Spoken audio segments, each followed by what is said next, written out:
Legenda Danau Batur dan Kebo Iwa adalah salah satu cerita rakyat terkenal dari Bali, Indonesia. Berikut adalah cerita lengkap dan rinci dari kelahiran Kebo Iwa hingga kematiannya. Kelahiran dan masa kecil. Kebo Iwa. Kebo Iwa lahir di sebuah desa di Bali. Sejak kecil, Kebo Iwa sudah menunjukkan tanda-tanda keistimewaan. Ia memiliki tubuh yang besar dan kekuatan yang luar biasa. Orang-orang di desanya menyadari bahwa Kebo Iwa bukan anak biasa. Ia tumbuh dengan cepat dan nafsu makannya sangat besar. Makanan yang cukup untuk satu desa bisa habis hanya untuk memuaskan Kebo Iwa seorang. Masa dewasa dan kehebatan Kebo Iwa. Ketika dewasa, Kebo Iwa menjadi sosok yang sangat kuat dan disegani. Kekuatan fisiknya begitu besar sehingga ia bisa mencabut pohon besar dengan mudah dan membelah gunung. Karena kekuatan ini, ia dianggap sebagai pahlawan oleh penduduk desa dan sering dimintai bantuan untuk berbagai pekerjaan berat. Peran Kebo Iwa dalam pertahanan Bali.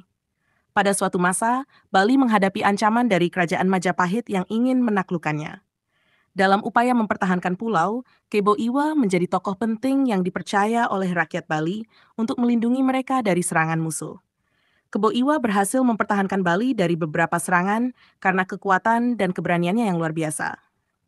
Siasat Kerajaan Majapahit. Namun, Kerajaan Majapahit tidak putus asa. Mereka merencanakan sebuah siasat untuk mengalahkan Kebo Iwa. Mereka mengundang Kebo Iwa ke Jawa dengan alasan untuk mengadakan perundingan damai. Kebo Iwa, dengan niat baik dan tanpa curiga, menerima undangan tersebut. Kematian Kebo Iwa, sesampainya di Jawa, Kebo Iwa disambut dengan ramah. Namun, di tengah perjamuan, ia diberi makan dan minum dalam jumlah yang luar biasa banyak. Setelah makan dan minum, Kebo Iwa merasa sangat lelah dan akhirnya tertidur lelap. Saat Kebo Iwa tertidur, tentara Majapahit yang sudah bersiap-siap menguburnya hidup-hidup dengan menimbunnya menggunakan batu-batu besar. Kebo Iwa yang terkejut terbangun, mencoba melawan dan keluar dari timbunan batu. Tetapi usahanya sia-sia karena jumlah batu yang menimpanya sangat banyak. Akhirnya, Kebo Iwa meninggal di tempat tersebut. Asal-usul Danau Batur. Legenda menyebutkan bahwa tangisan dan air mata rakyat Bali yang kehilangan Kebo Iwa kemudian mengalir dan membentuk sebuah danau besar yang dikenal sebagai Danau Batur.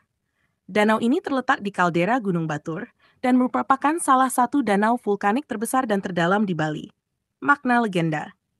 Legenda Kebo Iwa dan Danau Batur tidak hanya mengisahkan keberanian dan kekuatan seorang pahlawan, tetapi juga menggambarkan kecerdikan dan tipu daya dalam politik kekuasaan.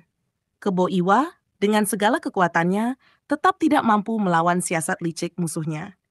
Cerita ini juga mengingatkan kita tentang pengorbanan dan kehilangan yang dialami oleh rakyat Bali. Penutup legenda ini terus hidup dalam tradisi lisan dan kebudayaan Bali. Kebo Iwa dikenang sebagai pahlawan besar dan Danau Batur menjadi simbol dari rasa kehilangan dan penghormatan terhadap pengorbanan Kebo Iwa. Legenda ini juga menjadi bagian penting dari sejarah dan identitas budaya Bali.